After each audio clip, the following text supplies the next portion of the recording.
Welcome to the Higher Ed Demand Gen podcast, helping higher education marketing leaders share knowledge about learning, strategies, and tactics that are relevant today. See what you can learn today by listening to one of our episodes. Hello, everyone. Welcome to the Higher Ed Demand Gen podcast, hosted by Concept 3D.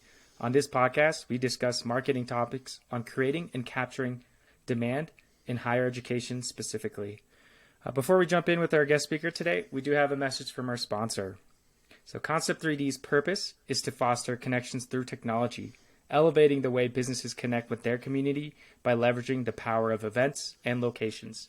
If your school needs an updated interactive map, virtual tour, or a centralized events calendar, please reach out to concept3d.com. All right, so my name is Shiro, and I will be your host today for this episode. And I am very, very excited to introduce our guest speaker today. He's a leader in higher education enrollment management and professional development, and he's currently serving as the Director of Graduate Professional Development at Morgan State University. Please welcome Dr. Kevin Bradley. Hi, Shiro. How you doing? It's a pleasure to be here this afternoon. It's amazing to have you, and Kevin is actually taking time out of his vacation to talk to me today, which I just found out about. So, he cares about, this podcast and the industry as a whole, and so I'm really happy to have you here today. Thank you. I'm excited to be here. I do have an icebreaker that I love to ask everyone now. Sure. Is what do you love about higher ed? The thing I love about higher ed is the students, and I love working with students from the time that they start in their program, from the time that they end. I think it's very fulfilling to see the maturity of the students through the entire matriculation process. So to me, in higher ed, I love working with students of all degrees. Love it. That's amazing. Thanks for sharing that. And could you tell us a little bit more about your role at Morgan State University and maybe about the school as well? Sure. So Morgan State University is the largest historically black college and university in Maryland. It is known as the National Treasure, and I am actually an alum of Morgan. I received my undergrad and my master's degree at Morgan State. And so in my role as the Director of Graduate Professional Development, I am responsible for providing programming for our graduate students to help them as they matriculate in their programs. And so that entails putting together workshops. I'm responsible for our new student orientation series for all of the new students coming in. I also review all of the theses and dissertations for all of the students that are graduating. I have 2 coaching fellows that work with me in the process of editing those manuscripts. And then I'm also the faculty advisor for our graduate student association. So, and that's a lot of fun as well because they are very, very similar to the student government association that you would see for undergrad. And they're responsible for putting together programs and events, support for our grad students. So I do like maybe 1 or 2 things. That's about it. I was going to say, you got a full load there of the tasks and responsibilities. Yes. And in our intro call, we really talked about a lot of things, but one of the things that I thought was, very unique and a unique perspective was your view on some assumptions around graduate students, especially around the resources that they have. And I'd love for you to discuss a little bit more about that. Sure. So in my opinion, undergrad has a lot of resources provided for their students. And it makes a lot of sense because you have some of those students are coming directly from high school right into college. And so the assumption that I shared with you is that for grad students, there are resources there, but they may not be as many. And some of that may be because there's this assumption that grad students, they've already have 1 degree. And so there may be this assumption that they are very familiar with how school works. And so in my opinion, that's not always the case because you could have that 1 student that has gone from undergrad straight through to grad school and has not been in the professional, has had any professional experiences. And so what I love about my role is now trying to assist those students that may not have those life skills and things that there's the assumption that they may already have as they're coming into the programs. Right. And I think the use case we talked about was like a student, if they moved right onto grad school after their undergrad, they may have never really stepped foot into the real world, right? Like exactly. I think you mentioned a specific use case where that's occurred, and like how to interview for a job and stuff. And so Exactly. I could completely see that misalignment, that there's an assumption, but the reality may not be true. And, in regards to this, what are some things you've specifically done? I know you've done some events, workshops with Morgan State. I'd love for you to describe how you're addressing this problem. Sure. So one of the things that we created a series of workshops that are under different umbrellas to meet the needs of this population. So one of the first series that we put together was called the GREAT series, and GREAT is an acronym for Graduate Researcher Education and Training. And long title, but the result of this is that it's designed to provide students with some key information about research, because in your master's programs and definitely in your doctoral programs, you're going to be doing a lot of research. And so one of the things that we did is we partnered with the Institutional Review Board of the university. They put together a great workshop that was actually our first series, where they walk students through the IRB process, which is something that all doctoral students, if they're dealing with human subjects, are going to have to know how to navigate through. And so as we move throughout this series, we then put together a series of workshops in conjunction with our writing center that dealt with writing anxiety, that dealt with how to put together a literature review, things along that lines that we've received great feedback. And so that was one series that we did. The series that we just launched in the fall of 2022 was our Grad Life series. And I'm really excited about that because, to your point, this dealt with life skills that are outside of the classroom. And we have at Morgan, we have a wonderful career development center, but these were, again, geared towards grad students that dealt with such topics as how to apply for faculty jobs, how to stay motivated while in grad school. We had a panel of experts that talked about how to balance life, work, and school. And these are real life challenges that grad students face because, again, the demographics for grad students can range from 25 all the way up to 70. And those students need to understand, how do I navigate, let's say, being a single parent or being married, having children, working full time while going to school. And so that series really loved putting together because, again, students were able to gain some, what I like to think, some great knowledge that they were able to take and use in their day-to-day practices. And that, along with a couple of workshops that we put together with our coaching fellows, again, to explain how to navigate from the dissertation and thesis process from the beginning all the way to the end. So this is just a few of the topics that we put together.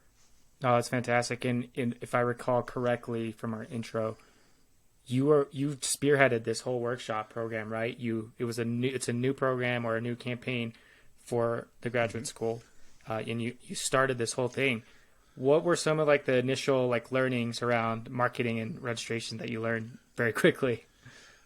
Well, one of the things I share with you, our very first Grad Life workshop that we did back in August. Actually, I'll even go back. We had a preview session in April where I just put the information out on our Canvas page, and we partnered with an outside company talking about using LinkedIn as a networking tool. And so I said, okay, if I put it out on our Canvas page and I share it, then everybody's going to come. And so we had maybe about 20 students come, and I was like, okay, not bad. So we go to August, and it's the same thing. We partnered with a campus dietitian, with some of our faculty from our public health programs, and it was talking about dietary habits for grad students. And I was like, hey, this is great. I just sent out one announcement, and I'm thinking, okay, students are going to come in. We're back to 20 students. And so getting the feedback from the students, they were like, this is a great topic. More students should be here. And I'm like, okay. Had to step back and put myself in the role of a student and okay, if this is something I really want to attend, students are bombarded with so many different messages from their program. There are other things, competing programs and different things that are taking place at the university. I'm like, I have to change the approach. And so one of the things that we did is we then started to ask every student to register for the event, because what that would do is that then would give me an idea to be able to gauge what interest was like. And so from that first event of having no registrations and 20 people just showing up at the set time, we went from 0 to 120 people registering, which I thought was awesome. But outside of that, I then said, okay, I need to be able to keep the message and keep the event in the face of the student, because again, as I just shared with you, they're getting a lot of information thrown at them. So what I would do is about 3 weeks out, I would put the information out to them and say, hey, here is the event coming up. 2 weeks out, if there was a panel, I wanted to give them the bios of the panel so that they could see who was coming, so that way they get an idea of who's going to be on the panel, and that way they get an idea to see, is this something I really want to come to? And then a week before, I'm letting them know, hey, 1 week, you have 1 week to register for the event. The week of, I'm telling you, Right. okay, the day before, I'm like, it's those type of things to keep the messages in front of them. So that's really has turned around the response and I think the enthusiasm of our events. Got it. And so I'm just going to repeat back kind of what I've heard is, from when you went from the 20 to 120 registrants, a big part of that was creating that registration instead of just showing up, right? And so it created that, what's the word, like responsibility to attend the event. Is that one of the reasons? Yes, I think that helped out a lot. And we also, we were creating flyers for the event before, but I also think simplifying the registration process. I've never used QR codes before, so we put QR codes are now on all of our flyers. That makes it really quick and easy for someone just to pull out their phone, scan it, and go right to the registration page. And then one of the things that we had not done before is now working with Morgan's IT department to make sure that all the flyers on our events are featured on the School of Graduate Studies main page, and then also on the events page on the campus. So that way, if students, let's say they don't receive the emails, that was another thing too that we did, is we created an email listserv, and we're sending out emails to all the students, but then also to all of our campus partners that have worked with me and work with the department in different capacities. So we're sending information out to them so that they are aware of what's going on. And now, if a student, let's say they don't look at let's say they don't read the emails, and let's say they don't look at the messaging on Canvas, in the Canvas course, right. Now if they just happen to be going through the main Morgan site, they can see the events there and they can register there. And that, I think, has been something I'm really excited to see when I see our events listed there. And then weekly, Morgan will send out these are the key or the Amazing. Upcoming activities coming out, and they'll been featuring our events, and I get really excited when I see that. So it lets me know that what we're doing is working. That's fantastic. So what I'm hearing is, if you're not requiring registration right now for your campus events, highly consider it, because apparently that will help create the motion, and talking to partners, creating that email list building, and sending out those the 3-week cadence that you shared is really helpful. And then the flyers with the QR codes, and then also communicating with other departments. And then lastly, working with IT and getting it really on your main events calendar of your website is really helpful to boost that 20 to 120, which is, a phenomenal, 5x increase in numbers and registration, 6x. That's right, great. Right. And what we're noticing too, and just full transparency, is if you have 120, let's say you have 120 students registering, your attendance percentage is going to be around 50%. That's what we've been noticing. But to be able to see that going from nothing before, that is where I then can share with the staff at the School of Graduate Studies, look at the response of the topics that we're putting together and look at what the students are interested in. And what I've also found, just in sharing it with our partners, is I would have representatives from our financial aid department say, hey, thanks for sharing this. We're going to put this flyer on our LinkedIn page, or we're going to put this flyer on our Facebook page, which again is extra eyes helping out us. And it's sort of like we're collaborating to share information about what we're doing in our department, which is great. It's great. That's amazing. And you mentioned, surveying and understanding what the results were like. What is your process to understanding a successful workshop versus a not successful workshop? How are you going about that to optimize and create more future workshops and events? Great question. So every workshop that we do, they're all recorded, and they're all saved, and then they're shared with the students a couple of days after the workshop takes place. And so every workshop, I always put a typically like a 3 to 5 question survey asking the students, please rate the survey, please rate the workshop. Tell us, what do you think about the topic? I asked them, was the topic relevant to where you are? And then I asked them, give us suggestions on how the workshops can be better. And so there are times students are like, hey, maybe you could adjust the time a little bit. Sometimes students are like, hey, I would love more time spent on this topic. And so I tell them every time we have a workshop that I am going to read every comment. And if there's an area where I can tweak it going forward, then I'll take it, and then we'll keep building on that. And I definitely saw that with our new student orientation summer series, where there were things that the students were saying that I was like, okay, let's try to tweak this so that the students can have a better workshop experience. So. That's fantastic. So are you also looking at just the registration numbers as a whole to like see if you're creating an engaging topic as well? Like, are you doing that in the front and then also surveying in the back, or I guess in the end, to kind of do a assessment of it? We've done it more so on the back side, because with the Grad Life series, working with these were topics that I thought would be good for students, and so I collaborated with the staff and to get their thoughts on, hey, what do you think these topics will look like? And sometimes when they're filling out what they would like to see, there are topics that are right on the cusp of coming up, in, like, let's say in the spring semester. So it lets us know that we're right where we need to be. And there's some times where students have given us some ideas that we'll be able to use in the next school year, because this is going to be an ongoing building process that students hopefully will be able to use as they develop professionally as they go through their degree program. Fantastic. And what are some of the tools that you're using for like surveying and hosting the events and such? Or have they been useful for you in just kind of scaling this completely new program from literally 0 to 120? Well, the main thing is just using, I would say, Zoom is great. Zoom has great abilities to use surveys there. We've also, again, as I shared with you earlier, utilizing the IT, our campus IT department, and utilizing Canva. I'm a whiz at Canva. I'm putting together flyers, and so I utilize that to make sure that we get the information out from there.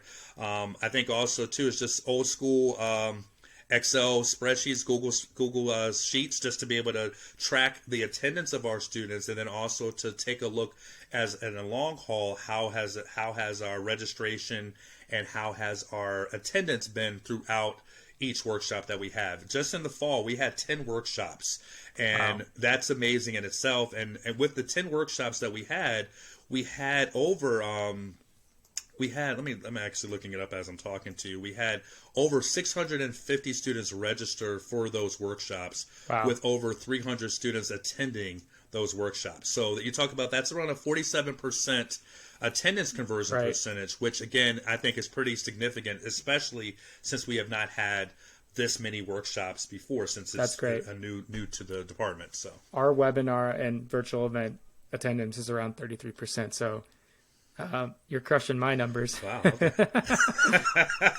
That's great. No competition. There's room for us to work together, so it's all good. I'm gonna think on my next webinar that I host. Like, I got to beat Kevin. That's great. And that's funny. Taking 2 steps back about analyzing each workshop or each event.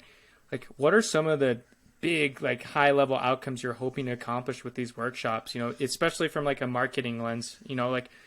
Obviously you're educating these students with life skills and other areas that they may not understand about, but my thought goes to like maybe like student retention or persistence, or creating better ties with the central marketing team. Like, I'm just thinking, like, what are some outcomes you're maybe hoping or haven't even anticipated that have happened?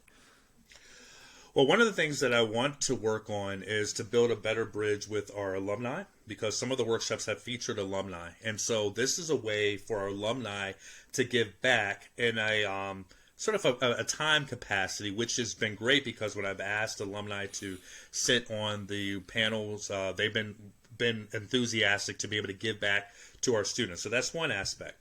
Two, in working with different partners that I know professionally, I want to continue to be able to provide a resource for our students to be able to network with these companies. That now there's another way to bridge a way of, okay, once I am, let's say, done my program, maybe there's internship opportunities, maybe there are some job opportunities that now I can be able to look at a company before that never may have been on my radar. And so that's a way of trying to expand opportunities for our students to really assist with our Center for Career Development. So that is another way of trying to provide those companies and those organizations with another recruitment avenue or avenue with our students. So that's another goal that I'm looking to do. That's fantastic. Looking to achieve, yeah, I think that's a hot topic, like about what is student ROI. Like, I know it's more of a business term, but I think that's a very hot topic in higher ed right now. But like, what can the school do for me if I'm a student? Like, what is my outcome? What is my trajectory in life? And so that's great that you're thinking about, especially that second topic there. And one last thing, too, from a marketing standpoint, too, is when we look at our students that are coming in, they're looking at Morgan. Of course, we have some wonderful programs here, but I also want that grad student to know that they're going to receive support from their program, but I also want them to know that the School of Graduate Studies is also going to be here to provide them with that student support that sometimes grad programs may not necessarily offer. And I want those students to know that when you come here, that we're going to make sure that we're taking care of you, not just at the beginning of your enrollment, but we're going to be with you every step of the way until you graduate across that stage. So I just wanted to add that in as well. Thank you so much. Yeah, thanks for sharing that. And that's how Kevin and how Morgan State is supporting students, at each step of their journey through grad school. And also his insights on how to boost your attendance at events. That's fantastic. I was wondering where listeners could connect with you if they'd like to reach out or want to, follow you or so. Sure. You can reach out to me on LinkedIn. My LinkedIn, I'm sorry, I think you broke up on me. Oh, I'm back. Okay. Am I back? Now. I was going to Sorry. Say, okay. Yeah, you're back. Cool. No problem at all. I was just going to say that you can reach out to me directly at LinkedIn. On LinkedIn, my page is Dr. Kevin-Bradley. And then also they can reach out to me directly by email, which is kevin.bradley@morgan.edu. So either way, and I would love to be able to continue to connect and to collaborate. It's the name of the game. Thank you. Well, thank you, Dr. Kevin Bradley, for all your insights here today. I think it's going to make for a fantastic episode. And thanks for all of our listeners for tuning in today and joining us. And make sure to listen to our next one. And of course, if you're looking for an interactive map, events calendar solution, or virtual tour, please reach out to Concept 3D. Thanks again, everyone.